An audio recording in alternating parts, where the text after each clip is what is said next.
Let's start coding and create our smart university admission system in C#. This system allows users to search for students using their student ID and view complete academic information including student name, course, GPA, completed credits, scholarship eligibility, and recommended universities. We will use C# properties with get and set accessors to control and protect student information. Instead of allowing direct access to data, properties help us validate and manage values safely inside our program.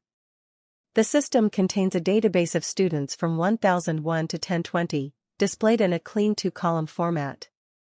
Users can select any student, view their academic performance, and check whether they qualify for scholarships.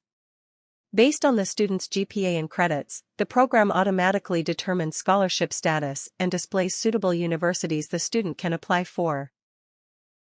This is a practical real-world project that demonstrates how C# can be used to create intelligent management systems similar to applications used by schools and universities.